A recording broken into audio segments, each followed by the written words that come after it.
왕이 오시니 다 평안하여라. 그 소란하던 세상이 다 고요하도다. 무천사 날개 펴고서 무천사 날개 펴고서 이 땅에 내려와 그때에 부른 노래가 또 다시 들려와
박수 올려드립시다. 할렐루야. 아멘. 계속해서 참 반가운 성도여 찬양합시다. 자, 함께 박수 치면서 우리 주님께 영광 돌리기를 원합니다.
박수 올려드립시다.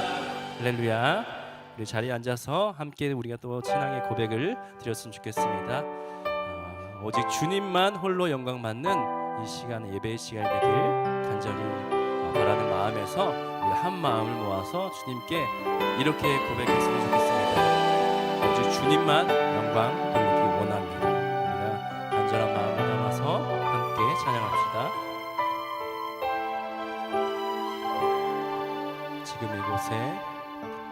지금 이곳에 함께 모여서 예배를 드리며 나가네.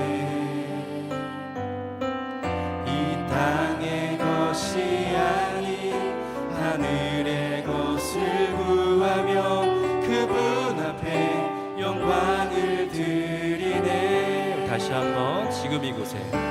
지금 이곳에 함께 모여서 예배를 드리며 나가네.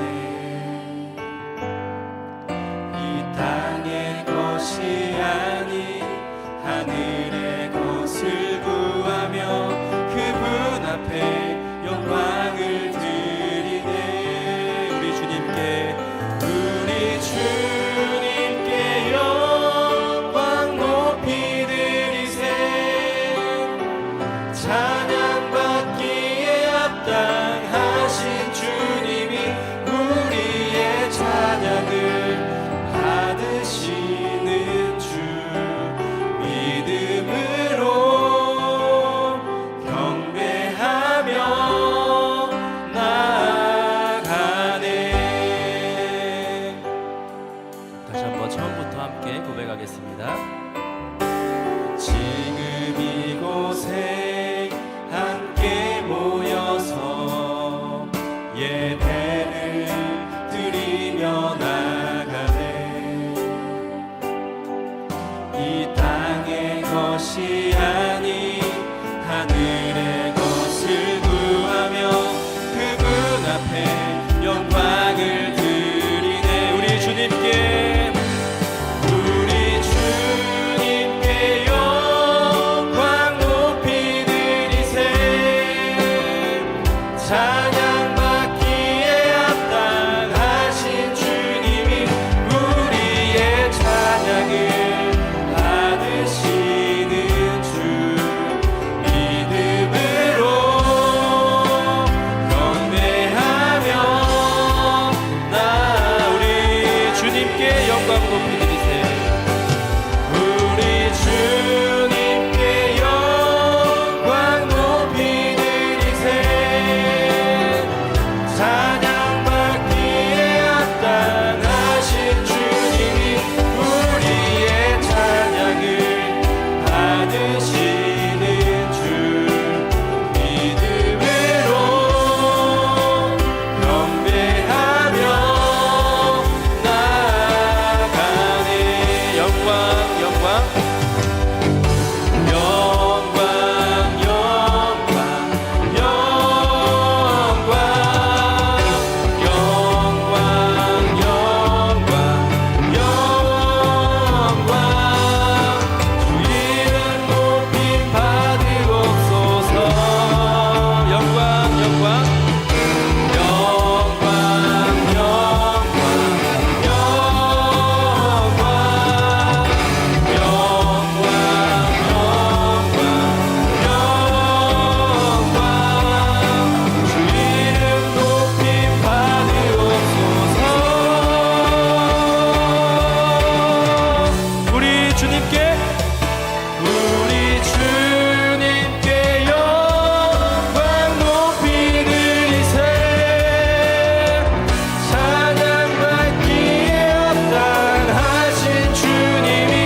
기도합니다.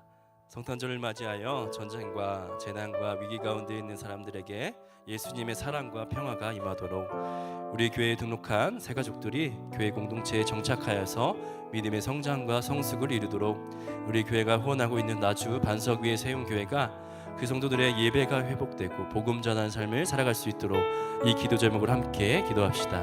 하나님 아버지, 성탄절을 맞이하여 나라가 전쟁과 또 재난과 위기 가운데 있는 그 이들에게 예수님의 사랑과 평화가 전달되게 하여 주시옵소서.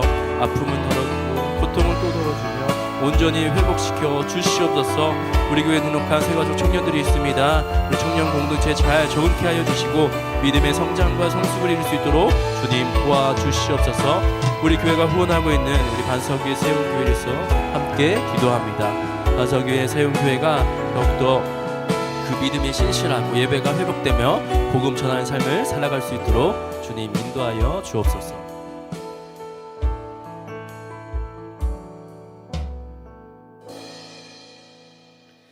하나님 아버지, 감사합니다. 오늘도 예배 자리에 나와 예배하게 하심에 감사드립니다. 대림절 네 번째 주일입니다. 예수님의 탄생을 기뻐하며 주님의 사랑을 이웃에게 나누는 삶을 사는 우리 청년들 되길 소망합니다. 새롭게 하나님을 만나러 오는 청년들이 많아지고 있습니다. 이들이 잘 정착해서 믿음이 성장하고 복음을 전달하는 귀한 청년들이 되길 소망합니다. 한 해가 마무리되고 내년을 준비하고 있습니다.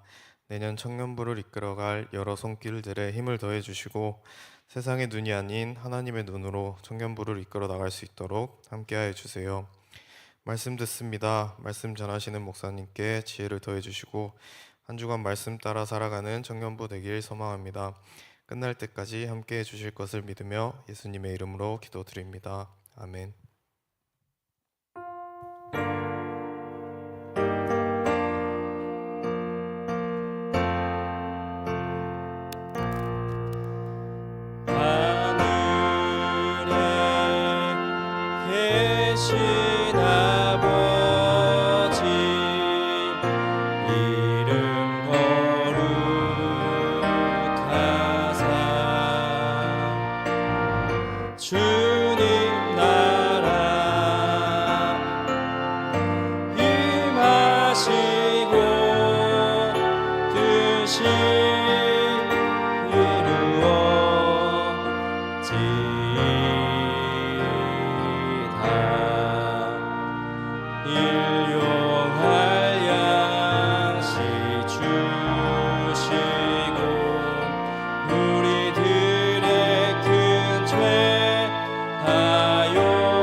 사랑과 은혜가 풍성하신 아버지 하나님, 참 감사합니다. 이 시간 하나님을 예배할 수 있도록 예배의 자리로 인도하여 주시니 참으로 감사합니다.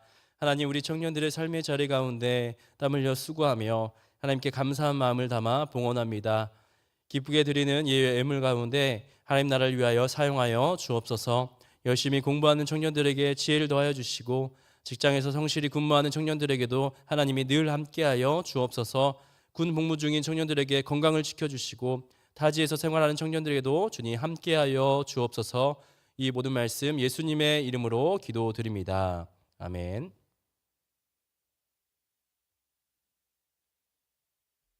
이 시간 하나님께서 우리에게 주시는 말씀은 마가복음 10장 45절 말씀입니다. 마가복음 10장 45절 말씀을 우리가 함께 봉독하겠습니다. 인자가 온 것은 섬김을 받으려 함이 아니라 도리어 섬기려 하고 자기의 목숨을 많은 사람의 대속물로 주려 함이니라. 아멘. 할렐루야. 네, 우리 광주 양립교회 청년부 예배에 오신 모든 청년들을 환영하고 축복합니다. 여러분, 오늘은 대림절 몇 번째 주일입니까? 네, 초를 보시면 압니다. 네 번째 주일이죠. 보통 대림절 네 번째 주일은요, 보통 흰색 초를 켜곤 합니다. 이제 마지막 또 흰색 초가 또 남아 있는데요. 이 네 번째 주일에 밝히는 이 대림절 네 번째 초의 의미는요, 만남과 화해, 사랑의 의미를 담고 있습니다. 하나님의 사랑으로 이 땅에 오신 그 아기 예수님을 우리가 만나는 그것을 의미하고자 이 네 번째 촛불을 켜곤 합니다. 그러한 점에서 오늘 말씀을 통하여서 이 땅에 오신 그 예수 그리스도를 만나시기를 축복합니다. 예수님께서 이 땅에 오신 또 이유와 목적을 우리가 함께 나누면서 예수님을 깊이 만날 수 있는 우리 모두가 되기를 간절히 바랍니다. 여러분, 예수님이 이 땅에 오신 이유가 분명 있습니다. 그 이유에 대해서 우리가 함께 세 가지로 함께 나눌 텐데요. 오늘 본문 말씀에 등장하는 예수님은요, 인자라고 소개되고 있습니다. 인자가 온 것은 이라고 이제 시작을 하죠. 이 인자라는 것은요, 한자음을 풀이하면 사람의 아들입니다. 사람인의 아들자에서 사람의 아들이라고 말할 수가 있는데, 우리가 흔히 인자라고 하면요, 사람의 몸으로 이 땅에 오신 예수님을 우리가 떠올려 볼 수가 있습니다. 그래서 예수님이 이 땅에 사람의 몸으로 오셨다. 이것을 세 글자로 하면 무엇입니까? 성육신이라고 말씀을 드릴 수가 있는데요. 이것을 헬라어로 말하면요, 인카네이션이라고 말할 수가 있습니다. 이 인카네이션의 의미는요, 거룩하신 예수님께서 육신의 옷을 입고 세상에 오신 이를 의미하고 있습니다. 이 성육신이라는 의미가 거룩하신, 정말 거룩하신 하나님의 성품을 닮은 예수님께서 사람의 몸을 입고 이 세상에 오셨다라는 것이죠. 쉽게 표현을 또 해보자면요, 우리가 성부, 성자, 성령 하나님 삼위일체 하나님을 우리가 믿고 있는데요, 성자 예수님, 하나님의 아들, 성자 예수님, 하나님의 아들이 인자 예수님으로 오셨다라는 것이죠. 사람의 아들로 오셨다라는 것이죠. 하나님의 아들이 사람의 아들로 이 땅에 오셨다라는 의미입니다. 하나님의 아들이신 예수님께서 인간의 몸을 입고 이 땅 위에 오신 사건이 바로 성육신 사건입니다. 인류 역사상 가장 경이롭고요, 또 이례적인 사건이 바로 성육신 사건이다라고 말씀을 드릴 수가 있습니다. 그렇다면 왜 예수님께서 이 땅에 인간의 몸으로 인간의 몸을 입고 오셨을까라는 의문점이 생깁니다. 이것에 대해서 세 가지 함께 나눠 볼 텐데요. 먼저는요, 예수님 우리 인간의 수준을 맞추기 위해서 성육신 하셨습니다. 우리 인간의 이 수준, 이 레벨을 맞추기 위해서 예수님께서 인간처럼 동일한 몸으로 이 땅에 오셨다라는 것이죠. 예수님은요, 우리의 사정과 우리의 형편을 너무나도 잘 아셨습니다. 우리 인간의 모습들, 성격들, 성품들, 그런 성향을 너무나 잘 알고 있어서 예수님도 그 인간의 모습과 똑같이 고통을 받으시고 또 기쁨도 느껴보고 그런 감정들을 느껴보고 싶어서 이제 인간의 모습으로 이 땅에 오셨다라는 것입니다. 인간과 동일한 몸의 형상으로 이 땅에서 태어나셨습니다. 그래서 우리가 느끼는 고통도 느꼈고요, 우리가 슬퍼하는 그 슬픔도 느끼고 또 우리가 기뻐하는 기쁨도 함께 누렸던 것입니다.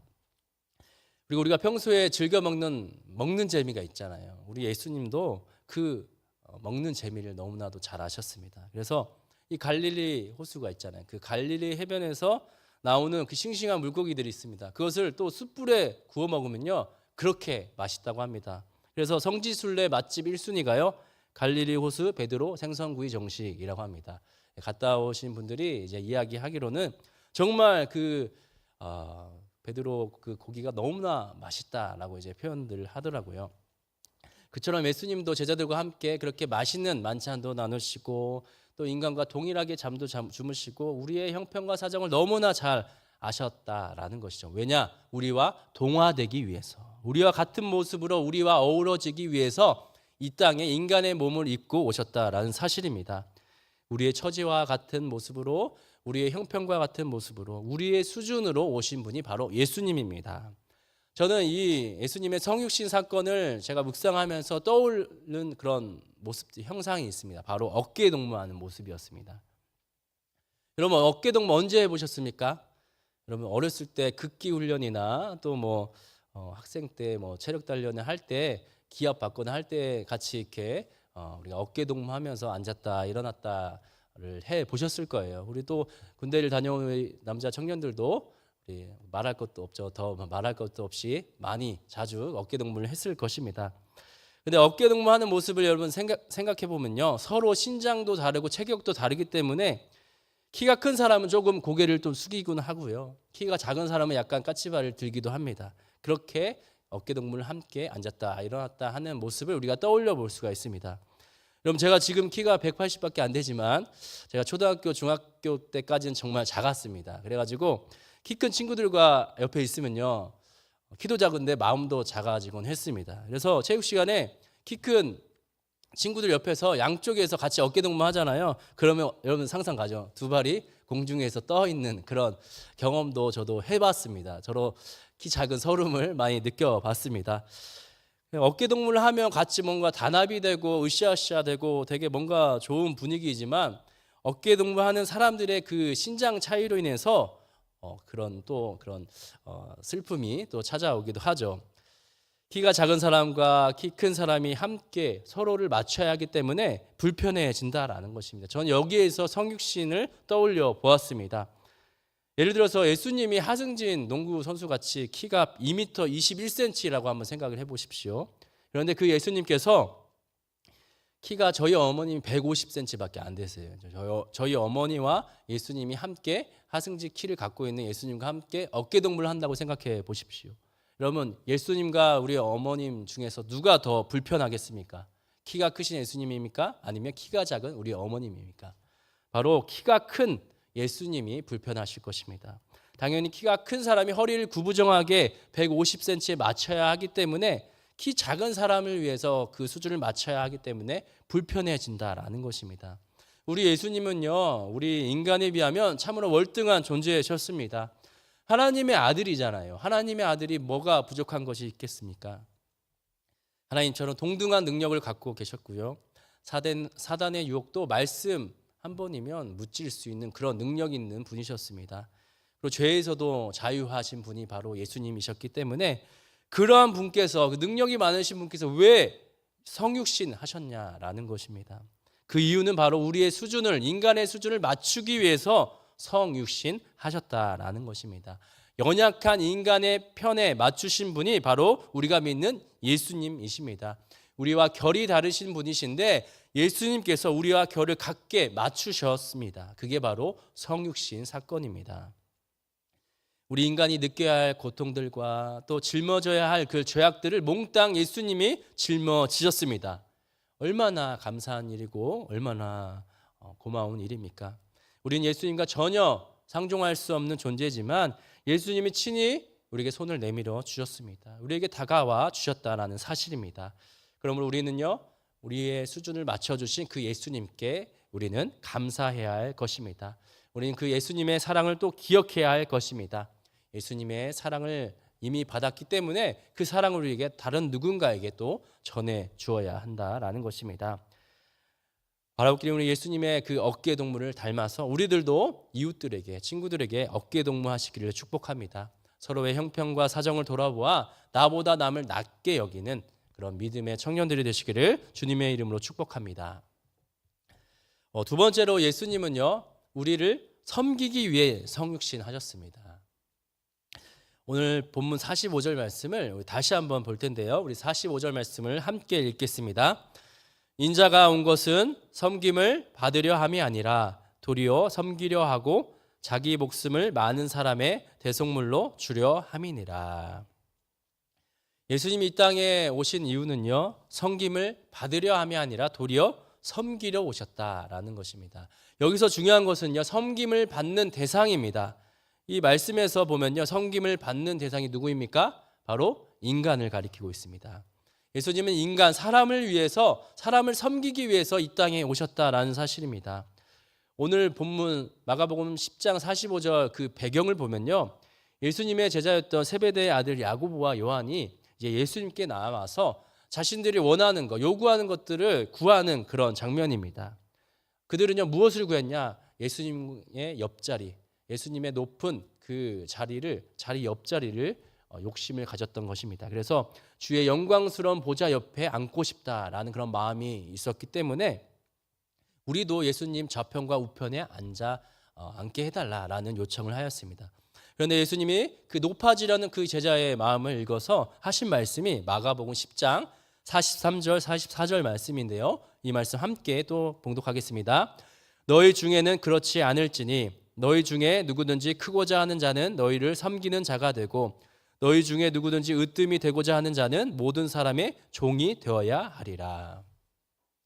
예수님은 자리 욕심을 가진 제자들에게 이렇게 이야기하는 것이죠. 너희는 자리 욕심 내지 말고 도리어 너희들은 낮아져라. 도리어 섬기는 자가 되라 라고 말씀을 하고 있습니다. 그러면서 예수님이 이어서 하신 말씀이 오늘 본문 45절 말씀이에요. 인자가 온 것은 섬김을 받으려 함이 아니라 도리어 섬기려 하고 자기 목숨을 많은 사람의 대속물로 주려 왔다라고 예수님은 말씀하십니다. 예수님은 제자들에게 너희들만 낮아져라 라고 말씀하시지 않았어요. 예수님은요 자기가 먼저 본을 보여주셨습니다. 나도 이 땅에 왜 왔는지 아냐?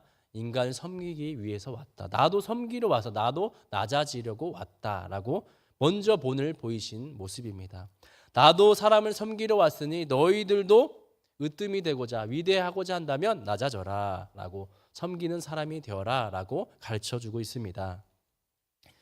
그 성육신 사상을 연구한 많은 학자들이 있는데요. 그 신학자들 가운데 앤드류 퍼브스라는 사람이 있습니다. 그 사람이 십자가의 목회라는 책에서 이런 표현을 하였습니다. 예수 그리스도는 하나님의 일로 인간을 섬기기 위해 이 땅에 오셨다. 예수님은 하나님의 일을 감당하기 위해서 그 사명을 갖고 이 땅에 오셨어요. 그런데 그 사명이 무엇이었냐? 바로 인간을 섬기기 위해 이 땅에 오셨다라는 것입니다. 죄로 물들어진 그 인간의 죄악들을 담당하기 위해서 예수님은요 십자가와 함께 모든 죄를 씻어 주었습니다. 그리고 부활하셨습니다. 그 부활의 능력을 우리 가운데 나타내 보여주셨습니다. 그리고 우리에게 영생의 선물을 가져다 주신 것입니다. 예수님의 삶을 들여다보면 한순간도 빠짐없이 오로지 우리 인간을 위해 섬기셨고 그렇게 사셨습니다. 끝까지 인간을 위해서 섬기시고 하늘로 승천하셨습니다. 바로 그 예수님의 그 모습을 우리도 닮아서 우리도 그 섬김의 모습을 세상 가운데 또 나타내시는 우리 모두가 되기를 소망합니다. 예수님처럼 우리도 섬김을 받기보다 도리어 섬기는 삶을 살기를 간절히 원합니다. 마지막 세 번째로 예수님은요 우리를 구원하시고 우리에게 풍성한 삶을 주시기 위해 성육신하셨습니다. 이 마지막 이유가 앞서 말씀을 드린 두 가지 이유가 있었는데 그것을 종합해서 내린 결론이다라고 말씀을 드릴 수가 있습니다. 우리를 구원하시고 우리에게 풍성한 삶을 살기 위해 인간의 몸으로 오셔서 우리의 수준을 맞춰주시고 우리를 섬기셨고 희생하셨다라는 것이죠. 무엇보다도 근본적인 이유가 바로 이 세 번째 이유입니다. 우리를 구원하시고 우리에게 풍성한 삶을 주시기 위해서 성육신하셨습니다. 이 말씀과 연관된 말씀이 요한복음 10장 10절 말씀인데요. 우리가 함께 읽겠습니다. 도둑이 오는 것은 도둑질하고 죽이고 멸망시키려는 것뿐이요 내가 온 것은 양으로 생명을 얻게 하고 더 풍성히 얻게 하려는 것이라. 이 요한복음 말씀 가운데도 예수님이 이제 성육신하신 이유가 드러나 있습니다. 방금 읽은 10절 이 하반절을 보시면요. 내가 온 것은 예수님이 온 것은요. 양으로 생명을 얻게 하고 더 풍성히 얻게 하려는 것이다. 자신의 입장을 표현하고 있습니다. 여기서 양으로 생명을 얻게 하는 것은요. 바로 구원입니다. 인간의 구원을 의미하고 있습니다. 그러니까 우리의 죄를 사함 받고 우리에게 구원을 주시기 위해서 우리에게 참된 생명을 주시기 위해서 예수님이 오셨다라는 것을 너무나 우리가 잘 알고 있는 사실인데요.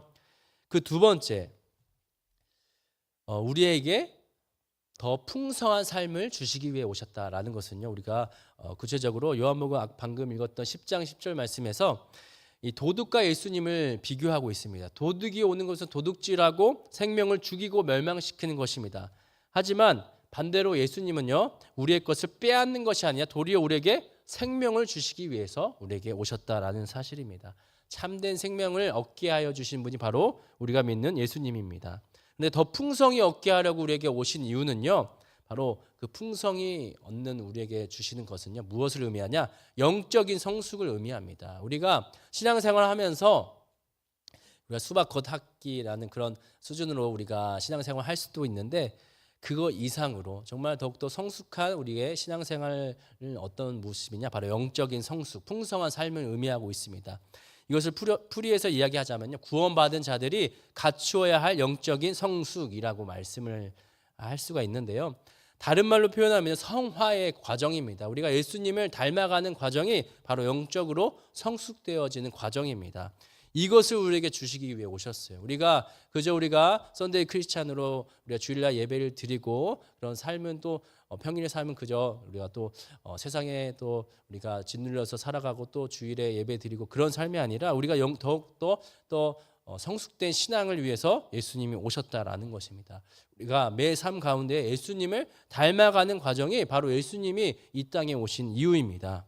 우리가 그래서 예수님을 믿고 받아들이고 영접한 사람이라고 한다면 우리는 이 세상 가운데 예수님을 닮아가는 그런 삶을 살아가야 됩니다. 이것이 영적으로 성숙되어져 가는 과정입니다.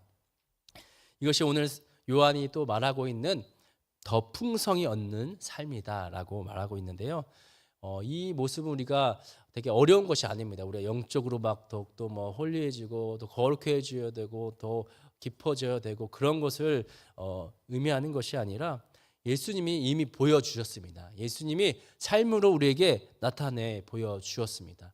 이 말씀 가운데 드러나 있습니다. 예수님이 낮아지시고 섬기시고 희생하시고 그런 모습들을 따라서 우리는 하면 됩니다. 그것이 바로 성화의 과정입니다. 예수님을 닮아가는 과정인 것입니다. 이것이 예수님이 우리에게 말씀하시는 더 풍성히 얻는 삶입니다. 우리의 물질이 풍성해지고 우리가 더 구하고 싶은 것이 더 얻어지고 그것 때문에 우리의 삶이 풍족해지고 풍성하는 것이 아니라 예수님으로 인하여서 예수님을 닮아가면서 우리의 삶이 풍성해지는 것이 더 예수님께서 우리에게 가르쳐주고 있는 것입니다.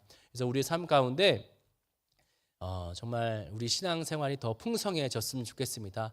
우리가 광주 양림교회 청년 공동체에서 우리 함께 신앙생활하고 있는데요, 이 안에서 우리가 정말 더욱더 예수님을 닮아가는 그런 모습들이 삶 가운데 나타나길 간절히 소망합니다. 우리 예배 드리는 순간뿐만 아니라 우리가 예배를 드리고 또 이제 교회 밖으로 나가 세상 속에서 살아갈 때 우리가 그리스도인으로서 정말 예수님을 닮아가는 그런 삶을 드러낼 수 있는 우리 모든 청년들이 되기를 간절히 소망합니다. 우리 사랑하는 광주 양림교회 우리 청년 여러분, 여러분들 삶 가운데 어떠한 삶으로 채우며 살아가고 계십니까?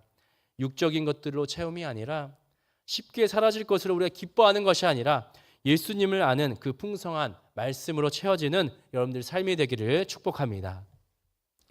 마지막으로 미국 텍사스주에 있는 어느 미국 한 가정을 예화로 함께 나누고 싶습니다. 여러분, 성탄절이 되면요, 미국도 우리 한국과 마찬가지로 이 크리스마스 트리를 이제 만든다고 합니다. 어느 한 가정도 여느 때와 마찬가지로 이렇게 트리를 또 만들려고 했다고 합니다. 보통은요, 실제 그 나무를 가지고 이제 크리스마스 트리를 이제 만든다고 하는데요, 그 가정에서는요, 고작 준비한다는 것이 옷걸이를 엮어가지고 크리스마스 트리를 이제 장식했다고 합니다. 정말 볼품없고 정말 보잘것없는 그런 트리를 만들어 놓고 이제 부모와 자녀들이 함께 모여서 함께 예배를 드렸다고 합니다. 그 함께 예배를 드렸던 그 자녀들은요, 너무나도 창피했다고 합니다. 너무나도 초라하고 정말 그때 생각만 하면 정말 잊고만 싶은 그런 날이라고 했다고 이제 고백을 하는데요. 정말 남들과 비교했을 때 초라한 그 크리스마스 추위도 그렇지만 성탄절 날 가정에서 예배를 드린다고 하니까 너무나도 지루하고 했던 그런 모양이었습니다. 그런데 그 자녀들이 이제 장성해서 이제 대학에 들어가는 시기가 돌아왔습니다. 대학 입시를 위해서 이제 원서를 쓰고 자기소개서를 작성했습니다. 미국에서는요, 한국의 자기소개서와 같이 자신의 삶이 담긴 에세이를 이제 중요하게 여긴다고 합니다. 그런데 그 자녀들이 에세이에 무엇을 적었나 보니까 잊을 수 없는 크리스마스 트리라는 제목으로 이제 성탄절 날 일어났던 일들을 기록했다고 합니다. 그런데 대학 면접관이 그 에세이를 읽더니 바로 합격이라는 통보를 했다고 합니다. 그래서 미국의 유명한 달라스에 있는 대학교에 이제 합격을 했다고 하는데요. 몇 년 후에 이제 똑같은 동생이 있습니다. 동생이 또 그 대학교에 지원할 때 또 에세이를 또 적어서 냈다고 합니다. 그러니까 너도 합격이라는 통보를 받았다고 합니다. 그 에세이에 실렸던 글이에요. 바로 그 옷걸이를 엮어서 크리스마스 트리를 장식했던 그 가정에서 예배를 드렸던 그 순간의 내용을 적었던 것입니다. 실제로 그 내용이 유명세를 타서 또 기사에 또 실리기도 했다고 합니다. 당시에는 자녀들이 정말 초라하고 창피했던 그 크리스마스 추리였는데 이제 자라고 나니까, 성장하고 나니까 왜 부모님이 그때 그 성탄절 추리를 만들고 예배를 드렸는지를 이제 깨달았다고 합니다. 부모님께서 자녀들에게 가르쳤던 것은요, 크리스마스 추리는 화려하고 기쁘고 즐거운 사람들의 그 축제를 의미하는 것이 아니라 우리를 위해 이 땅에 오신 예수 그리스도께 예배하는 날이다라는 것을 심어주기 위해서 그렇게 그런 추리를, 보잘것없는 추리를 만들었다라는 것입니다. 그래서 세월이 흘러서 정말 당시에는 보잘것없었지만 장성해서는 잊을 수 없는 크리스마스가 되었다는 그런 고백입니다. 우리 사랑하는 광주 양육계 청년 여러분, 곧 성탄절이 다가옵니다. 여러분들은 어떠한 것에 열광하고 있습니까? 세상에서도 볼 수 있는 화려한 크리스마스 추리입니까? 아니면 그것들은 보기에는 볼품없지만 예수님을 예배했던 그 보잘것없는 옷걸이 트리입니까? 예수님께서 생명을 걸고 이 땅 위에 오셔서 우리에게 풍성한 삶을 주시려고 그 고통을 견뎌내시고 참아내시고 성육신 하셨습니다. 그렇다면 우리들도 예수님을 따라 살아가길 소망합니다. 우리만이 아니라 우리의 가족들 또 우리의 이웃들과 함께 구원함을 얻고 풍성한 삶을 살아가시는 우리 광주 양립교회 청년들이 되시기를 주님의 이름으로 축복합니다. 우리 함께 기도하겠습니다. 사랑과 은혜가 풍성하신 하나님 감사합니다. 우리에게 예수 그리스도를 보내주셔서 참 감사합니다. 예수님의 성육신, 그 뼈를 깎고 피를 토하는 아픔과 고통을 감당하신 그 예수님께서 성자의 옷을 벗고 인자의 옷을 입고 이 땅 위에 오셨습니다. 우리는 예수님의 성육신 사건을 잊지 못합니다. 그리고 우리는 예수님께 감사를 드립니다. 우리를 구원해 주시기 위해서 또 우리에게 풍성한 삶을 얻게 하시려고 오신 그 예수님을 믿습니다. 그리고 우리도 예수님처럼 살아가게 하여 주옵소서. 우리도 예수님처럼 남을 위해 우리의 수준을 낮춰주고 남을 섬기며 풍성한 삶을 얻게 하는 우리 모두가 되게 하여 주시옵소서. 이 모든 말씀 예수님의 이름으로 기도드립니다. 아멘. 우리 시간 함께 주님께 영광 높이 드리세 찬양했으면 좋겠습니다.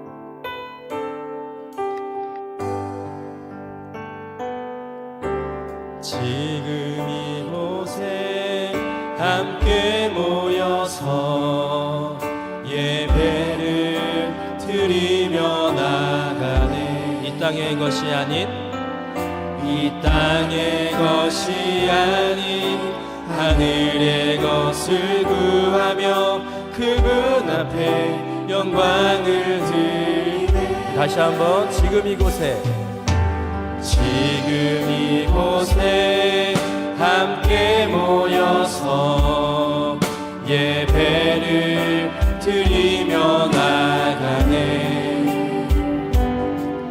이 땅의 것이 아닌 하늘의 것을 구하며 그분 앞에 영광을 드리네. 우리 주님께 영광 높이 드리세. 찬양받기에 합당하신 주님이 우리의 찬양을 받으시는 주 믿음으로 경배하며 나아가. 우리 주님께 영광 높이 드리세. 찬양받기에 합당하신 주님이 우리의 찬양을 받으시는 주 믿음으로 경배하며 나아가네.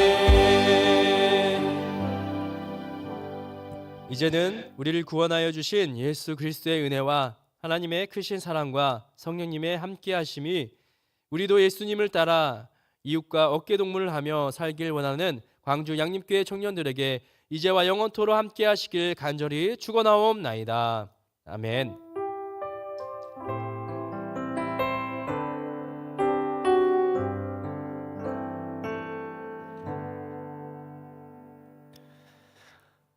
예, 메리 크리스마스입니다. 예, 여호수아 뉴스를 시작하도록 하겠습니다. 여러분들 먼저 오늘은 대림절 네 번째 주일입니다. 이제 대림절 마치고 이제 마지막 초는 성탄절에 이제 켜게 됩니다. 성탄절에 성탄의 기쁨을 함께 누릴 수 있는 우리 청년들이 되었으면 좋겠는데요.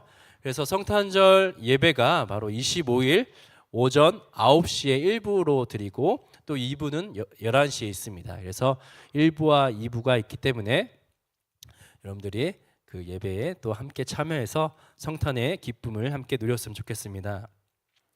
특별히 이번 성탄절은요, 우리 광주 양림교회가 120년 이제 기념 주일로 이제 25일 날 드리거든요. 그때 우리 교회에서 파송하는 선교사 이제 그 파송식이 있습니다. 그래서 더 의미가 있는 그런 주일이기 때문에 2부 예배 11시 예배가 이제 그때 파송식이 있기 때문에 그때 함께 많이 참여하여서 또 그 성탄의 기쁨과 또 그 선교사님의 또 그런 은혜, 하나님께서 주시는 그 은혜들을 함께 누리시기를 바랍니다.